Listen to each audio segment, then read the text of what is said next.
Cette puis ensuite, conférence va maintenant être enregistrée. on passera aux questions dans la demi-heure qui suivra, et questions que vous pouvez d'ores et déjà poser sur le chat, et puis on les résumera par paquet de questions. Merci à vous Pfeiffer. Bonjour à tout le monde, c'est Benoît Loquet, donc je suis le DRH de la société Pfeiffer. Donc malheureusement, contrairement à ce qu'a dit Jean-Marc, on n'a pas une grande habitude de ce genre de situation. C'est vrai qu'on a des filiales à l'étranger, mais pour autant, on n'a jamais joué cette crise ici sur place. Ce qui nous a aidé, c'est qu'on a réussi à anticiper, parce que nos filiales chinoises, effectivement, ont subi le choc de cette crise Covid-19. Donc ça nous a alertés peut-être plus rapidement que certains, et on a été directement dans l'action, sans trop perdre de temps. Mais pour autant, encore une fois, beaucoup des choses qu'on a mis en place ici sont des choses qu'on a improvisées au jour le jour. Donc, ce n'est pas le résultat d'expériences passées. Donc, il faudra le prendre uniquement comme notre plan d'action monté ici au fur et à mesure que les événements se déroulaient, et non pas comme un plan d'action qu'on avait déjà préparé, un PCA qu'on avait déjà préparé et qu'on n'avait eu plus qu'à dérouler. Donc, je vais laisser la parole à Elodie Ratadja, qui est la responsable HSE du site. Elle va vous présenter différents slides sur lesquels vous pourrez visualiser concrètement ce qu'on a mis en place dans l'usine. Et ensuite, on sera à votre disposition, bien évidemment, pour répondre à vos questions. Merci. Merci Benoît. Alors très modestement, on a commencé par un historique pour vous donner quelques éléments de contexte au niveau de la société sur le site d'Annecy. Avant le 16 mars, on avait quand même réalisé quelques opérations qui ont été mises en place dans certaines de vos entreprises, qui commençaient par l'interdiction des déplacements et la mise en place de questionnaires de restriction d'accès au site dès début février. Ensuite, les personnes qui habitaient à la Balme de Sillingy, on leur a demandé de rester à domicile et d'observer une quatorzaine à domicile. Donc ça, c'était à partir du 1er mars.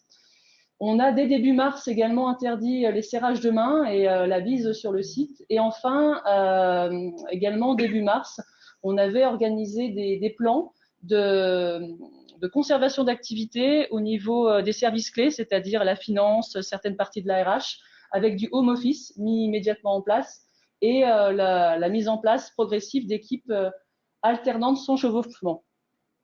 Ça, c'était avant le 16. Le 16, comme l'ensemble de la France, on a suivi l'intervention du président de la République à 20 h. Ensuite, la cellule de crise s'est réunie et a pris la décision de prendre le pouls le lendemain matin des équipes pour voir un petit peu quelle était la perception de nos salariés par rapport à la situation et aux mesures qui étaient déjà en place. Et seulement après, de décider de la suite à donner de la fermeture ou non du site. Donc le mardi matin, l'ensemble des directeurs, des chefs de service ont fait le tour des équipes et le retour terrain était globalement une inquiétude qui se propageait rapidement dans les équipes. Autre élément qui nous a conduit à prendre les décisions qui vont suivre, c'est que de nombreuses entreprises du bassin annécien avaient également fermé et étaient en train de fermer, et certains de nos clients limitaient leur activité en fermant des sites de production. Tout ça nous a amené à fermer progressivement le site le mardi 17, en vue de se poser, de construire un plan d'action pour redémarrer très rapidement et mettre en place la désinfection du site. Ce qui nous a permis, et bien évidemment on va vous détailler toutes les mesures derrière, ce qui nous a permis de redémarrer dès le lundi 23 une reprise partielle uniquement sur les activités de production en une équipe, donc environ 60 personnes sur le site pendant la semaine commençant le 23 mars. Et ensuite, dès ce début de semaine, on a augmenté, puisque la preuve a été faite que ça fonctionnait et qu'on pouvait le tenir. On a augmenté la reprise de l'activité en production en 5 équipes, soit environ 200 personnes. En parallèle, évidemment, tout ça a été possible grâce à une cellule de crise pluridisciplinaire que Benoît vous présentera juste derrière. Avant le 1er mars, on était sur une réunion hebdomadaire, et dès le 1er mars, la cellule de crise s'est réunie de façon journalière. Benoît, si vous voulez présenter la cellule. Alors, la cellule de crise, dans notre malheur, on a eu de la chance finalement, c'est que notre patron était un résident de la Balme de Sillingy, il a été mis en quarantaine, lui aussi. Donc, il n'était plus présent sur le site. Et donc, finalement, c'était un mal pour un bien, parce que la cellule de crise, qui devait être composée de lui plus d'autres personnes que je vais détailler, finalement, c'était que les autres personnes. Et l'expérience l'expérience qu'on retire de ça, c'est que peut-être contrairement à ce qu'on lit dans certaines publications, il ne vaut mieux pas, en tout cas c'est notre expérience, il ne vaut mieux pas que le patron du site soit membre de la cellule de crise, ce qui lui permet déjà de garder du temps de cerveau pour autre chose et surtout de ne pas être pris dans l'opérationnel de ce que met en place la cellule de crise. Parce que des fois on discute sur la police de caractère ou la taille de l'autocollant ou des choses comme ça. Donc finalement, un des premiers entre guillemets conseils qu'on pourrait donner, c'est si vous pouvez vous permettre de ne pas mettre le patron du site dans la cellule de crise, je pense que c'est une bonne chose à faire. Donc la cellule de crise a été composée donc du DRH, de l'équipe HSE, donc de 3 personnes, de le responsable informatique, qui est primordial, surtout sur un site comme nous, où il y a beaucoup de gens qui font du home office, du directeur financier, du responsable ou du directeur commercial, et on a voulu aussi mettre un représentant du personnel. En l'occurrence, c'était le secrétaire du CSE, afin qu'il soit aussi impliqué que nous dans les décisions, des fois douloureuses, ou en tout cas qui nécessitent des efforts qu'on a dû prendre. Donc la cellule de crise a été constituée comme ça dès le début.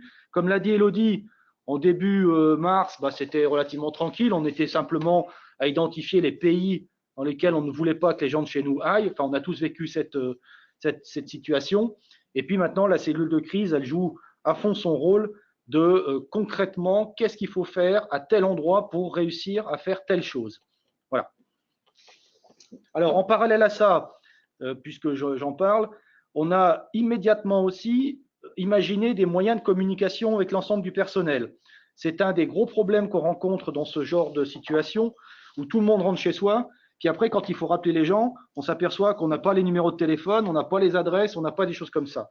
Donc, une des premières choses qu'il faut faire aussi, c'est, pour ceux qui peuvent, c'est créer une adresse mail spécifique qui s'appelle cellule de crise et puis le nom de votre société, qui sert de boîte d'échange entre les gens qui cherchent à écrire à quelqu'un et la cellule de crise. Donc, créer une boîte mail pour ça et ensuite utiliser tous les moyens possibles et imaginables pour bâtir une chaîne de communication entre la cellule de crise et le dernier des employés de l'entreprise.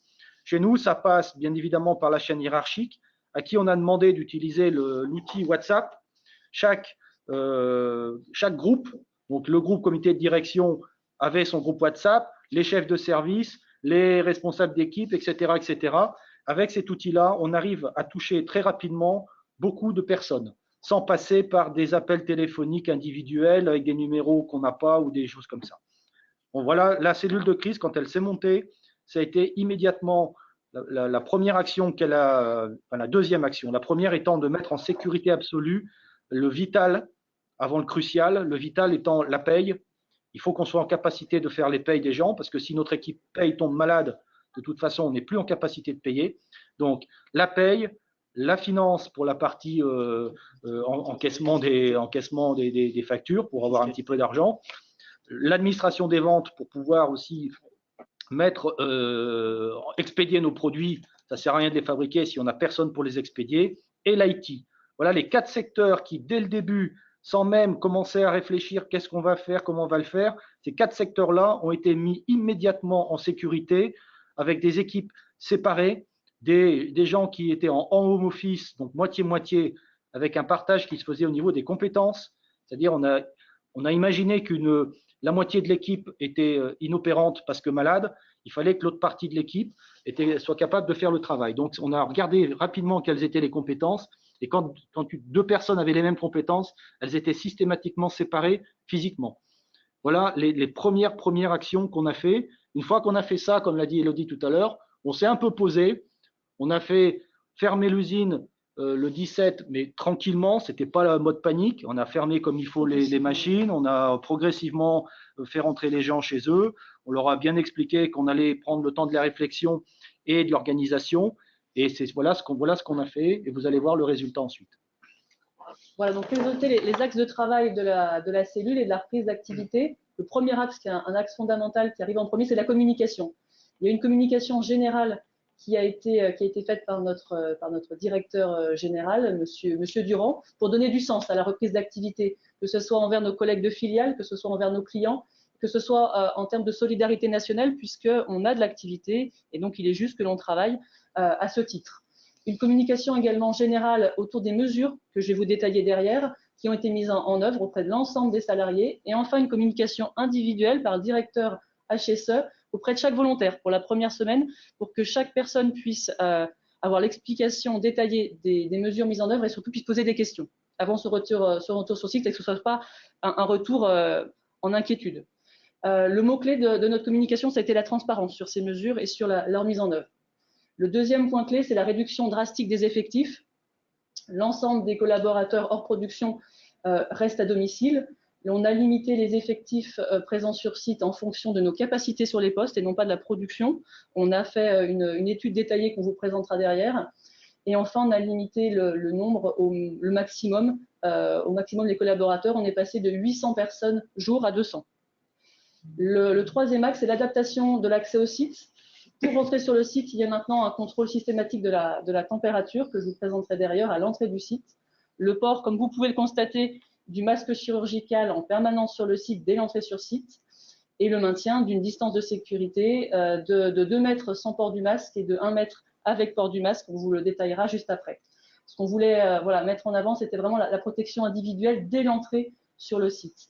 On a ensuite adapté les conditions de travail à travers la limitation de certains postes à une personne, que je vous montre derrière, la modification des horaires, les horaires d'équipe, pour qu'aucune équipe ne se croise et qu'on puisse cantonner le risque à une équipe, et également éviter les alternances, le manque d'alternance. C'est-à-dire qu'il n'y a plus de personnes qui ont l'autorisation de ne pas alterner. Les équipes alternent systématiquement. L'adaptation a été également une opération de désinfection de l'ensemble des postes, désinfection selon les modes opératoires prescrits par le gouvernement. Cette désinfection a encore lieu toutes les semaines et elle est complétée par une désinfection à l'éthanol des postes de travail par les opérateurs qui sont acteurs sur leur poste, à la prise de poste et à la fin de poste. Donc c'est une opportunité d'adaptation puisque sur des postes de travail où ils étaient 2 à 3 à travailler, aujourd'hui ils travaillent tout seuls et on a su adapter ces postes pour que ça soit rendu possible. Le dernier, le plus important pour que ça dure dans le temps, ce que je vais vous présenter plus concrètement derrière, c'est l'encadrement, l'adaptation de l'encadrement. Chaque équipe qui est revenue sur site a eu un accueil sécurité par les membres de la cellule de crise ou par un membre du CODIR qui explicitait les règles et s'assurait de leur respect dès le premier jour. Et enfin, le maintien passe par la ronde, une ronde de surveillance à chaque équipe et on le tient chaque jour de la semaine et également le week-end. Un membre du CODIR fait une ronde de surveillance et de contrôle de respect des mesures, de port du masque, des distances de sécurité. Et c'est également l'opportunité d'échanger et de pouvoir répondre à des questions de nos salariés. Donc c'est vraiment important, ça, je pense que c'est un des points fondamentaux qui nous tient à cœur au niveau de la cellule de crise, c'est le leadership, montrer que il n'y a pas que les opérateurs qui sont dans le bateau, il y a également les capitaines et ils descendent dans les ateliers dans les mêmes conditions que les opérateurs. Donc je vais vous détailler ensuite quelques exemples plus concrets. L'accès au site. Donc la première semaine, on n'avait pas mis en place de caméra thermique, c'est pas une obligation, loin de là. Un thermomètre laser peut suffire, on l'a fait la première semaine. Nous, on a la chance d'avoir dans nos locaux une R&D qui est bien équipée, donc on a pu mettre la main sur une caméra thermique réglée avec les mêmes réglages que les aéroports. Ceux qui le souhaitent, il n'y a pas de souci, on peut partager cette expérience. On a un flux d'accès au site à sens unique, c'est-à-dire que les personnes font la queue, rentrent dans le poste de garde, prennent la température avec la caméra thermique et ressortent vers les espaces vestiaires sans rencontrer les personnes qui attendent.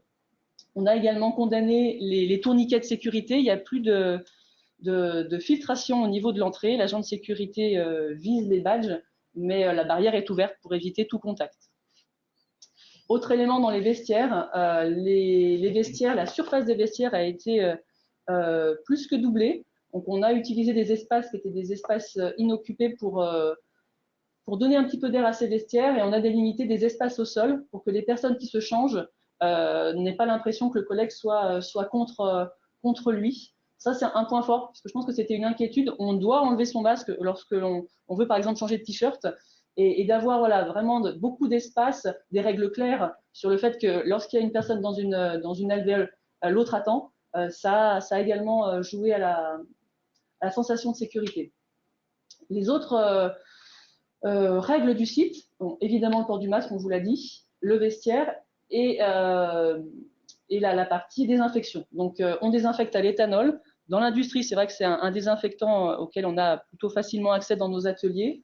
On est sur un éthanol supérieur à 70% qui est efficace contre le Covid-19, donc à la prise de poste et à la fin de poste, et dès que nécessaire, l'opérateur a pour consigne de désinfecter ses outils et son poste de travail.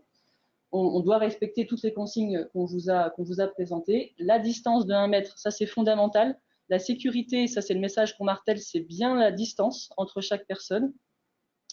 1 mètre c'est le minimum et 2 mètres c'est uniquement dérogatif sur la pause, donc lorsque la personne mange, la personne boit ou la pause cigarette. On vous présentera derrière une petite astuce pour arriver à vraiment matérialiser cette distance. Comment on concrétise cette remise de masques et de protection individuelle? C'est un kit par semaine.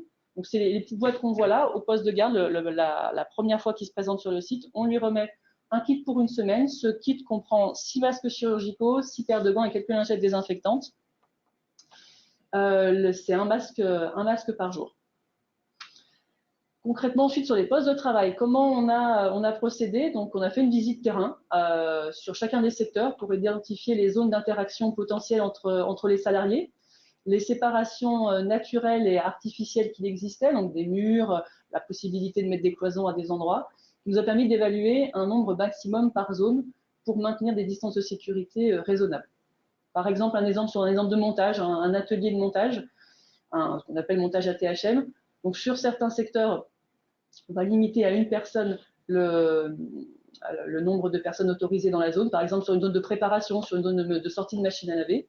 Ça nous donne un nombre maxi que le responsable de production derrière utilise pour dimensionner ses équipes. Et on a également en complément de ce dimensionnement des zones interdites, c'est-à-dire des zones interdites à plus de 2 personnes, des vestiaires, des sas, des zones de test avec un espace réduit. Et ces zones sont matérialisées avec un autocollant de grande dimension sous la forme d'un 1. L'ensemble de ces règles ont bien évidemment été expliquées lors de l'accueil sécurité des équipes la première fois. Autre exemple, un exemple d'usinage pour les personnes qui ont des centres d'usinage, par exemple les postes de chargement-déchargement sur lesquels les opérateurs étaient habituellement à 2. Et bien là, c'est un espace qui est limité à 1 seule personne. Ensuite, pratico-pratique sur les espaces communs. Les zones de pause, donc aussi bien en extérieur qu'en intérieur, c'est 1 table par personne et on matérialise la position de la personne autorisée par un smiley, voilà, un smiley plastifié comme celui-ci. On a également interdit toutes les machines à café, elles ont toutes été mises hors service. Les fontaines de la même façon, on met à disposition de nos salariés des bouteilles d'eau individuelles. Certaines zones de pause ont carrément été condamnées puisque trop petites. Et on a également mis à disposition beaucoup de points de distribution de gel hydroalcoolique à travers notre site. Dernière petite action très facile à mettre en œuvre, c'est le fait d'ouvrir toutes les portes à l'intérieur avec des cales, ce qui était l'une des premières actions mises en œuvre extrêmement rapide. Voilà pour quelques idées à mettre en place dans vos entreprises pour faciliter le retour à l'activité. Alors, tout ça est couplé avec de la communication. Nous, on a la chance d'avoir un réseau de télé interne. Donc, régulièrement, sur les télés internes, on passe des messages donc de rappel, de sensibilisation aux gestes barrières et aussi tout ce qu'on a mis en place spécifiquement pour les gens. Donc, ça montre que c'est quelque chose qui est géré. Et on profite aussi de ces télés pour passer des informations complémentaires qui sont un petit peu à la marge, mais qui donnent du sens au travail des gens. Notamment, on a des sociétés sœurs qui communiquent sur le fait que certains de leurs produits servent directement dans des laboratoires et des hôpitaux. Donc, on a fait passer leur communication sur les télés en disant, en gros, hein, vous voyez, on n'est pas les seuls à travailler et à s'investir, on fait partie d'une chaîne. On a fait passer aussi sur les télés le mail du patron de la filiale États-Unis qui remercie tous les salariés de France de continuer à travailler en disant, nous, on est tributaires de vous parce que si vous nous donnez plus les produits, nous, on ne peut plus livrer les clients. Et nous, on perd notre emploi directement. Donc, merci à vous d'avoir fait l'effort de reprendre le boulot parce que vous sauvez nos emplois, etc., etc. Donc, ce genre de petits messages, alors certains, je ne dis pas que tout le monde est complètement convaincu de tout ça, mais beaucoup de gens trouvent une certaine fierté ou en tout cas une certaine, ça donne du sens au fait qu'ils viennent travailler et c'est pas pour le patron, la boîte, l'actionnaire, enfin toutes ces choses-là. Au contraire, on s'est inscrit dans une chaîne de solidarité nationale. et internationales même, en mettant les gens au travail. Donc l'ensemble des choses qu'ils visualisent, plus les rappels quotidiens, plus le passage sur le terrain d'équipes de direction qui sont à disposition des gens pour les renseigner et ou faire des remarques pour si jamais certains ne respectaient pas les consignes de sécurité. Tout ça, ça rassure quelque part les gens qui sont sur place et qui travaillent. Ils voient que c'est géré, ils voient que c'est maintenu, voire même ils voient que ici c'est plutôt même mieux que dans les magasins à l'extérieur, parce qu'on en a fait peut-être un peu plus que nécessaire. Le port du masque n'est pas strictement nécessaire si les distances de sécurité sont respectées. Donc nous, on avait des masques, comme je vous l'ai dit tout à l'heure, on avait anticipé, voyant ce qui se passait en Chine, on a eu la chance de pouvoir anticiper et de commander des masques. D'ailleurs, je fais une parenthèse, une grande partie de notre stock de masques, on l'a donné sans attendre à l'ARS qui n'en avait pas. Donc on a donné à peu près les 2/3 de notre stock de masques. On en a gardé pour assurer la protection de nos gens, mais on n'en a pas gardé la totalité du stock. Donc, on a aussi communiqué là-dessus. On a expliqué aux gens qu'on ne pouvait pas leur donner 4 masques par jour, comme certains le réclamaient parce qu'ils entendent des choses à la télé, en disant, premièrement, nous, ce n'est pas nécessaire parce qu'on n'est pas en milieu hospitalier. Et deuxièmement, on n'en a plus tant que ça parce qu'on en a donné une grande partie aux hôpitaux. Donc voilà, encore une fois, ça a donné du sens et ça permet de calmer un petit peu le débat pour certains. Parce qu'il ne faut pas rêver, sur 200 personnes, on a l'exacte proportion de gens très moteurs et de gens très suiveurs. Mais pour éviter que l'opinion soit faite par les râleurs professionnels, en donnant du sens comme ça et en expliquant les choses en toute transparence, ça a vraiment calmé les débats. Donc voilà le petit retour d'expérience qu'on peut vous faire, sachant qu'on est comme tout le monde, tous les jours, on prend des décisions et on communique beaucoup sur les décisions qu'on prend en disant ce n'est pas la meilleure décision, c'est la moins mauvaise parmi toutes les pires. Donc en mettant un peu d'humour comme ça, les gens comprennent aussi que certes, à titre individuel, moi, oui, mes congés, ceci, mes RTT, cela, mais en disant que ça s'inscrit dans une équité, une citoyenneté, un sens de la mesure, etc., ça a quand même beaucoup calmé le débat. Dans les autres points aussi, dans ce qu'a mentionné Élodie, qu'il ne faut pas oublier, c'est cette interaction et cette, je dirais, proximité créée entre les membres de la cellule de crise et le comité de direction et le terrain. C'est-à-dire que ces rondes de surveillance qui sont faites aujourd'hui 3 fois par jour, y compris la nuit, y compris le week-end, elles permettent un accès direct aux questions, mais aussi aux problèmes. Mais aussi, on a des questions tous les jours, on peut les traiter le lendemain en cellule de crise pour une réponse soit en communication, soit en action, qui se fait dans les 24 heures. Et cette réactivité-là, elle permet aussi de donner la confiance. On est dans une crise aussi où on est face à des réactions qui sont des réactions émotionnelles et sur lesquelles il n'y a pas forcément toujours du subjectif. Et la réponse que nous, on souhaite apporter, c'est une réponse toujours extrêmement factuelle, la recherche des faits, pas sur des choses qu'on peut entendre, mais sur des choses qu'on met en place, qu'on met en action pour rassurer. Et on veut rassurer par les faits. On veut répondre à cette émotion par les faits et par une sécurisation et par des actions très, très concrètes. Et je pense que c'est aussi ce qui nous permet tous les jours d'avancer. Entre le 16 mars, le 17 mars, vous avez connu cette période-là. On a changé plusieurs fois de réflexion, d'avis, de réponse à nos questions. C'est une nécessaire et une continuelle adaptation. On n'a pas perdu nos compétences, on n'a pas perdu ce que l'on était. Personne n'a perdu ça. Il y a juste un environnement qui a changé. Et je pense que c'est parce qu'on a ce groupe multidisciplinaire qui se relaie, qui réfléchit ensemble et surtout qui agit, qu'on arrive à essayer d'anticiper, mais surtout être extrêmement acteur sur le terrain. Et c'est cette action terrain aujourd'hui qui est reconnue. Il ne faut pas chercher la perfection absolue avant de faire les choses. On avance par petites touches, on fait des choses, on regarde, on fait de la présence terrain, on regarde si ça marche. C'est pour ça qu'on a commencé la première semaine avec des volontaires pour tester le dispositif aussi. Donc, on a fait appel à une 50aine de personnes sélectionnées, et pas tout le monde et n'importe qui. Et une fois qu'eux ont fait une semaine, on a eu au quotidien des retours d'expérience, parce que les gens sont aussi très acteurs là-dedans, donc surtout si c'est des volontaires. Et ça nous a permis au quotidien d'améliorer les choses. Maintenant, on a 200 personnes qui sont dans l'usine, les choses se passent bien. Bon, il y a toujours 2-3 râleurs, mais on a fait savoir que les gens avaient la possibilité de ne pas accepter de revenir. Ça aussi, c'est quelque chose sur lequel on était très transparent.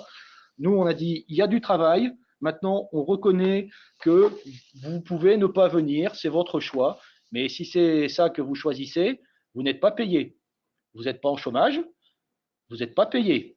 La règle, elle est claire. Elle a été acceptée par les syndicats aussi, qui d'ailleurs étaient parmi les premiers à revenir au travail. Donc là-dessus, il n'y a pas eu de problème. Ils ont vu qu'on avait mis en place des mesures. Ils sont présents sur le terrain et ça se passe très bien. Maintenant, la personne qui ne veut pas remplir ses obligations contractuelles, on n'est pas rigouruste jusqu'au bout, et c'est-à-dire on ne fait pas un licenciement pour ça, mais pour autant, le message, il est, tu choisis de ne pas venir travailler alors que tu as les compétences, qu'on a mis en place toutes les mesures de sécurité et qu'on a besoin de toi, c'est ton choix, on le respecte, mais ton choix ne doit pas porter sur la collectivité, ni sur la collectivité de l'entreprise en étant payé chez toi à rien faire, ni sur la collectivité nationale en étant mis en chômage.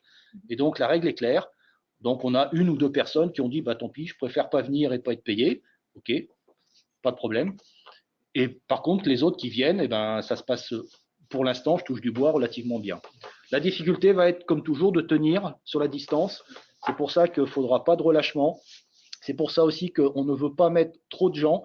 Vous avez vu qu'Elodie vous a présenté un tableau. Et là, c'est l'équipe HSE toute seule, sans tenir compte des besoins vraiment de production des clients, des choses comme ça. C'est l'équipe HSE qui a dit, voilà, vous l'avez à l'écran, dans le montage ATHM, par équipe, maximum 8 personnes.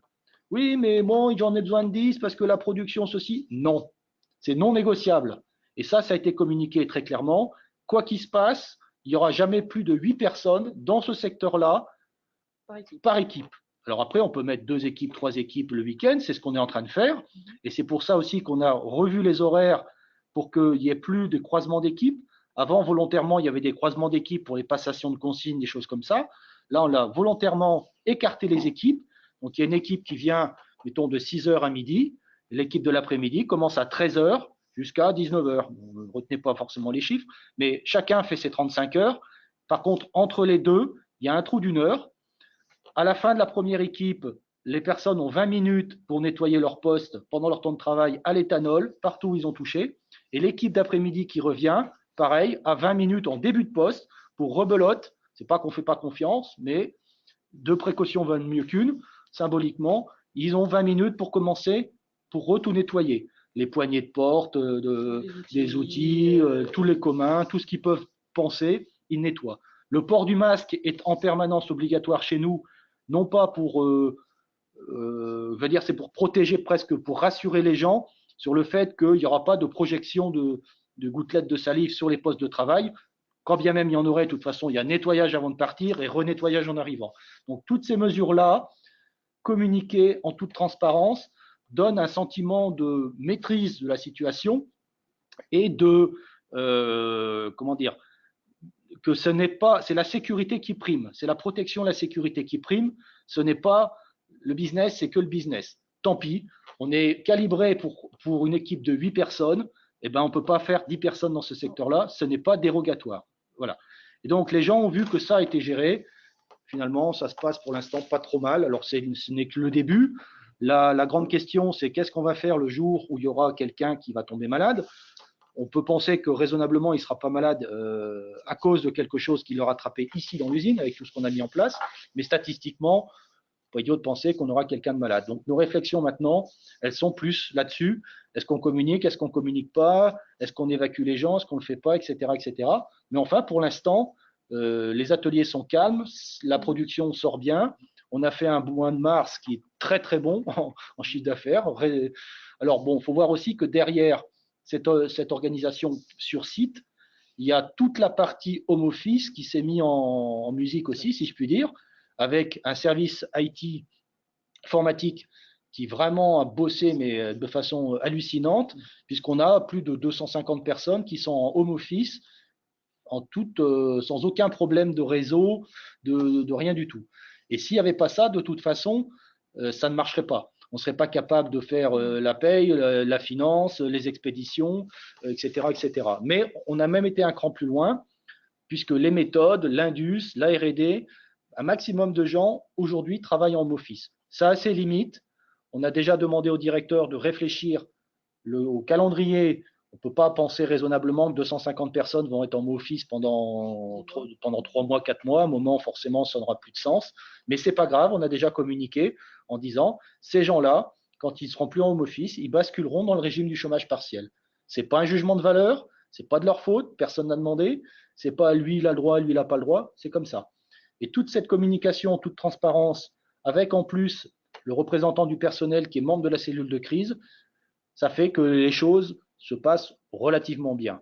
Je ne dis pas qu'il n'y a pas des gens qui rouspètent parce qu'on leur dit qu'on les oblige à prendre 3 jours de RTT maintenant alors qu'ils avaient prévu de les prendre plus tard.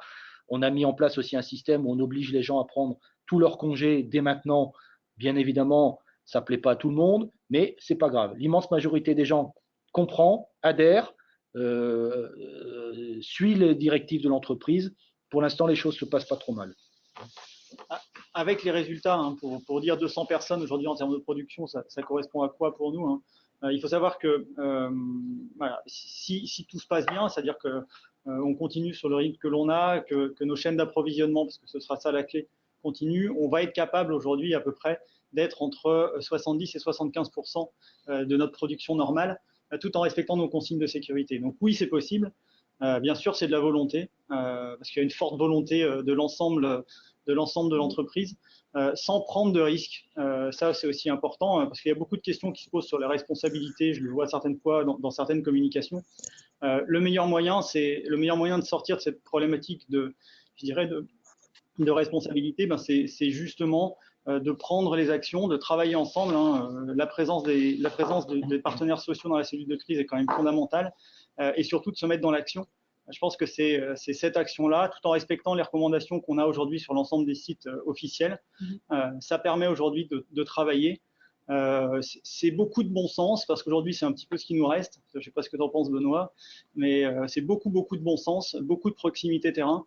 Et ce bon sens, je dirais, qui nous est cher dans nos régions agricoles. Ce bon sens, c'est celui aujourd'hui qui nous permet d'avancer et de continuer. Parce que, à part la caméra thermique, qui est vraiment un outil high-tech, sans être péjoratif, avec du scotch, de la rubalise, et puis une imprimante couleur, on fait le boulot, hein. S'il n'y a pas besoin d'attendre. Alors, c'est vrai que nous, on a de la chance, on avait des masques, on avait du gel, on avait des choses comme ça. Mais si vous avez de l'eau et du savon, ça suffit. Si vous avez du scotch, vous mettez matérialisé au sol des distances de sécurité. Vous mettez des panneaux en disant pas plus de X personnes dans tel endroit. Vous mettez sur les tables des lieux de pause, des punaises ou des smileys, des choses comme ça. Vous voyez qu'avec peu de moyens, on arrive à faire 90%, si ce n'est plus. Parce que franchement, nous, à part à l'entrée du site où on voit vraiment un moyen moderne, le reste, ça a été fait de façon professionnelle, mais avec du matériel qu'on avait déjà. Accessible à tous. Accessible. Oui. On n'a pas été tributaire d'attendre un fournisseur qui nous a livré quelque chose qui a débloqué la situation. On a pu se mettre en mouvement dès maintenant avec ce qu'on avait, et ce qu'on a dans les usines aujourd'hui suffit largement. Des questions ? Voilà, je ne sais pas s'il y a des questions. Très bien, merci beaucoup. Merci au Benoît au pluriel et à Élodie. Donc on retrouve un peu ce qu'on avait vu mardi soir avec Michel Papet, l'énergie, le besoin de donner de l'énergie et de donner du sens, voire du gros bon sens, comme l'a dit Benoît. Et puis on voit également bien sûr l'importance de la transparence en proximité, de l'humilité aussi, j'ai entendu, hein. On apprend en marchant et avec un retour d'expérience rapide, mais tout ça dans la sécurité. Et puis je note également, je ne sais pas si ça a été dit, mais la valeur de solidarité, hein, avec le management, le CODIR qui est présent, qui est tout à fait présent au milieu des équipes, quoi. Alors, il y a des questions qui ont été posées sur le chat que je vais me permettre de m'en faire le porte-parole, et puis ensuite on poursuivra s'il y a d'autres questions, parce qu'on a un peu le temps. Alors, il y a une question qui revient sur les 200 personnes, hein. Comment, avec 200 personnes, est-il suffisant pour répondre aux commandes? Ou est-ce que, au contraire, est-ce qu'on ne répond pas? Alors, vous avez parlé de 75%. Voilà, exactement. Donc déjà, Benoît nous a précisé que c'est pas à 100% de l'activité qu'on arrive à couvrir avec ces 200 personnes. On est à 70-75%. Et encore une fois, c'est 200 personnes sur site, mais il y a beaucoup de personnes en home office qui comme tous les jours d'habitude à l'entreprise, réalisent leur travail et nous permettent de supporter ces 200 personnes sur du support de commande, sur du support qualité, sur du support d'approvisionnement. Donc c'est une équipe, hein. Il n'y a pas que 200 personnes à Pfeiffer qui travaillent, il y a toute une équipe en home office qui supporte ces 200 personnes et c'est comme ça qu'on arrive à tenir cet objectif. Dans le slide que vous avez, c'est marqué passage de 800 personnes jour à 200, c'est sur site. C'est pas 800 personnes de production qui sont passées à 200 de production. D'accord? En production pure, on doit être 300 avec les intérimaires et autres. Bien évidemment, les contrats d'intérim, on les a arrêtés. Et donc, on a une cinquantaine, entre 50 et 100 ouvriers de production qui ne sont pas au travail aujourd'hui. Mais les autres, le delta entre 200 et 800, c'est des gens qui étaient présents physiquement sur le site, mais pas à la production. Recherche et développement, service support, etc. Qui sont aujourd'hui beaucoup en home office. C'est ça. Et aujourd'hui, c'est vrai que la structure de management présente sur site est extrêmement allégée. Et c'est l'investissement de la cellule de crise et du comité de direction qui aujourd'hui fait ce relais de management direct et de proximité. Les directeurs qui viennent faire des rondes, puisqu'on a une ronde le matin, l'équipe du matin, l'équipe d'après-midi et l'équipe de nuit et le week-end aussi, ne sont pas physiquement présents sur site. Par exemple. Ils font du home office, ils viennent selon un planning qu'on a établi, en fonction de, voilà, ils doivent venir une fois le matin, une fois l'après-midi, une fois la nuit, sur un cycle de 2 semaines. Mais à part ça, ils sont en home office et ils gèrent leurs équipes depuis leur home office. En production, il y a beaucoup de gens. Et c'est pour ça que c'est une sélection de compétences et de comportements qu'on a pris aussi. C'est des gens qui sont assez autonomes pour ne pas avoir besoin d'un tuteur qui est proche d'eux physiquement pour leur montrer comment il faut faire les choses. C'est des gens qui sont suffisamment sérieux pour être sûr qu'ils vont respecter les consignes, etc., etc. Ça veut dire que c'est des gens qu'on va chercher nous. C'est pas open bar. Il y a même des gens qui nous appellent en disant ben moi je veux revenir. On leur dit non. Non. Toi, alors soit on dit la vraie raison. C'est-à-dire tu n'es pas assez formé ou on n'a pas besoin de toi pour monter des pompes X parce qu'on a besoin de pompes Y, tu n'es pas assez qualifié pour les pompes Y, etc., etc. Donc, on arrive aussi maintenant à avoir un flux de gens qui veulent revenir. Je pense aussi qu'il y a l'effet saturation de rester chez soi enfermé avec sa famille qui pèse. Et donc, oui. mais encore une fois, c'est piloté. Ça, on donne du sens, on dit non, on ne veut pas faire de la prod pour de la prod. On la fait là où c'est strictement nécessaire et dans les limites de ce qui est acceptable en termes de sécurité. Et donc, entre 2 personnes, on prend plutôt celle-là que celle-là pour telle et telle raison. Et donc, sur les 600 personnes restantes, quel est le statut entre télétravail ou… Alors, il y a à peu près 300 personnes en télétravail. À peu près 300 personnes en télétravail. Il y a à peu près 150 personnes qui ne font rien et pour lesquelles l'entreprise a accepté de payer 10 jours de salaire. Donc, ça, c'était entre mi-mars et fin mars, pour faire simple. Le temps qu'on se retourne, qu'on regarde de qui on avait besoin, de qui on n'avait pas besoin, tous les gens qui étaient chez eux ont été payés chez eux. Et au fur et à mesure que les gens revenaient au travail, il y avait des gens qui étaient payés au travail et des gens qui étaient payés chez eux. Et à compter du 1er avril, on a défini des différentes populations. Il y a des gens qui sont home office qui travaillent, il y a des gens qui sont sur site et qui travaillent, et il y a des gens qui sont chez eux et qui ne travaillent pas. Pour ces gens-là, il a été décidé, négocié avec les partenaires sociaux et décidé qu'ils allaient rentrer dans le régime du chômage, puisqu'on n'était pas capable de leur donner du travail, mais qu'avant d'y rentrer, ils devaient épuiser tout leur crédit d'heures supplémentaires qu'ils avaient en stock, ainsi que l'ensemble des congés qu'ils avaient en stock. Et une fois, et seulement une fois qu'ils auront fait ça, ils basculeront dans le régime du chômage partiel. Donc tout ça, c'est des choses qu'on a dit. Seulement pour cela, vous avez effectivement orienté vers des congés et RTT, mais ça n'a pas été fait de manière obligatoire pour l'ensemble des salariés. Alors, ça a été fait de façon obligatoire pour tous les gens qui sont en home office. On ne veut pas que ces gens gardent un stock de congés trop important pour quand la reprise va être là et qu'ils disent bah, moi maintenant j'ai plein de congés à poser, j'ai tout mon reliquat, j'ai tous mes acquis, etc.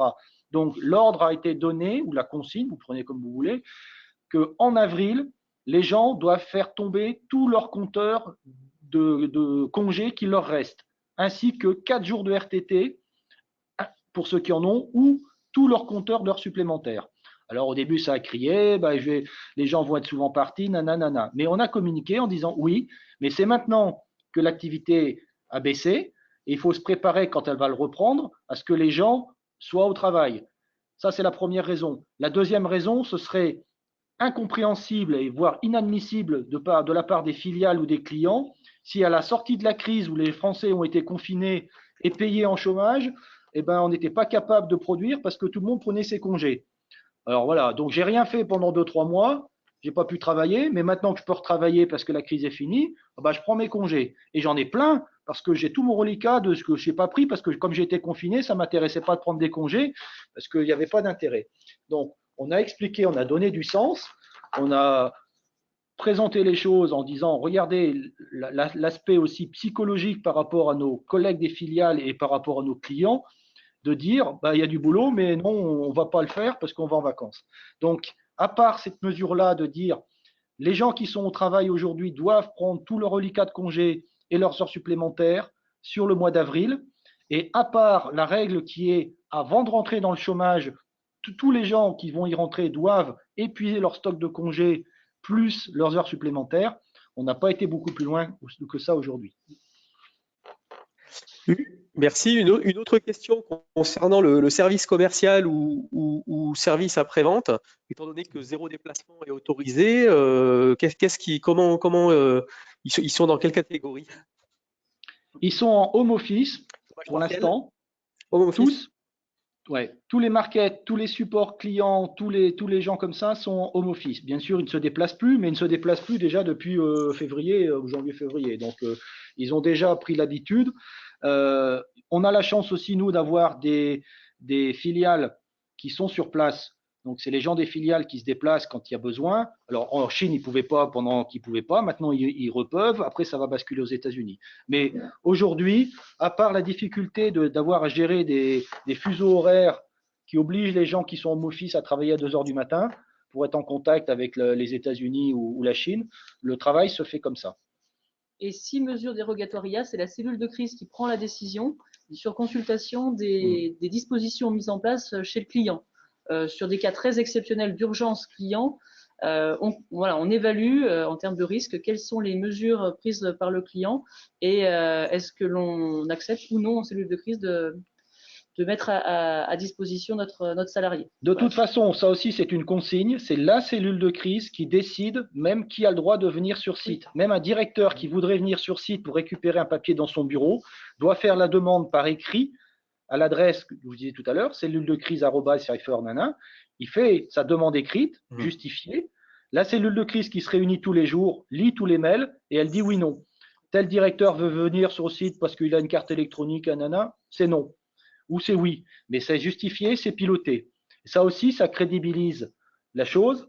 On ne veut pas faire rentrer sur site des gens qui n'ont pas rigoureusement besoin d'y être. Voilà, toutes ces actions-là, qui sont des petites actions, ce n'est pas tout directeur qui soit, même le patron, le CEO, il ne rentre pas sur le site comme il veut. Il doit informer la cellule de crise qui lui dit oui, non. Vraie démarche collective. Une autre question, alors concernant l'hygiène, est-ce que le recours à des tenues de travail propres qui seraient lavées chaque jour serait utile à la protection des salariés ou est-ce que vous non, alors encore une fois, la mesure et la vraie mesure de protection, c'est la distance. Donc la distance est respectée et on le rend applicable par les mesures qu'on a prises sur les postes de travail. Ensuite, l'ensemble de nos salariés portent des masques, donc tout éventuel postillon ne peut pas être projeté sur le vêtement de travail de son collègue. Et on a en place depuis très nombreuses années un lavage hebdomadaire, ce qui a été maintenu. Donc non, on n'a pas de lavage journalier de vêtements. Encore une fois, parce qu'il n'y a pas de raison que la personne ait un postillon d'un de ses collègues qui lui arrive dessus. Il n'y a aucune raison. Les gens se changent, c'est quand même un élément important, les gens se changent, oui. Donc ils n'emmènent pas leurs vêtements de travail à domicile, ils se changent dans les vestiaires. On a rajouté quelques casiers de vestiaires au plus près des endroits aussi où on pouvait pour que les gens ils mettent leur tenue. Ceux qui travaillent en salle blanche, par exemple, ils ont une blouse antistatique, ils la mettent dans un sac plastique individuel, ils la rangent dans un placard et le lendemain ils la remettent. Ils ne l'emmènent pas chez eux. Ils la ramènent pas chez eux. Les gens qui sont usineurs et monteurs peuvent ramener leur tenue chez eux pour la laver s'ils veulent, mais c'est ni plus ni moins que d'habitude. Sinon, une fois par semaine, il y a une collecte de vêtements, mais c'est du lavage, je dirais, de propreté usuelle. C'est pas du lavage antivirus.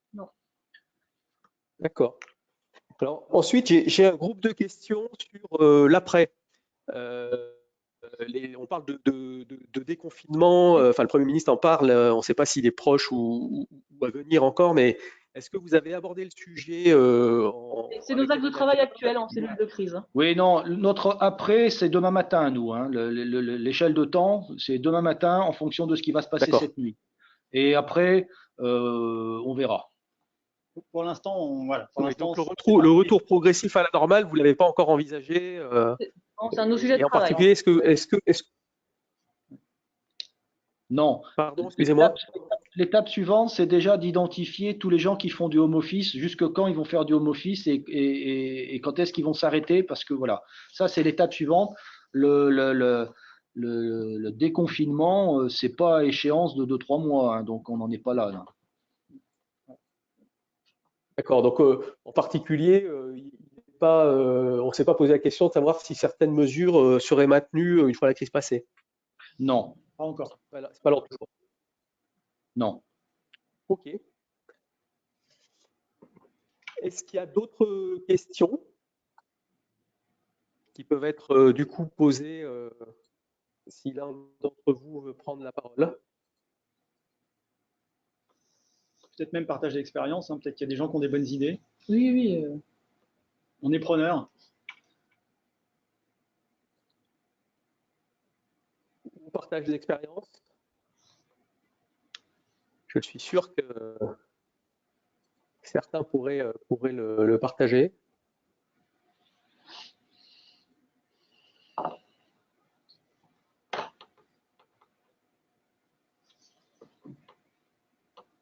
Allô, allô?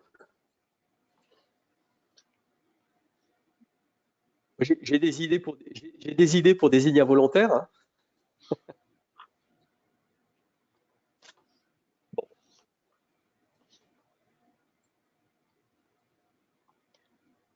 Écoutez, je crois qu'on a en tout cas fait le tour du sujet pour le moment.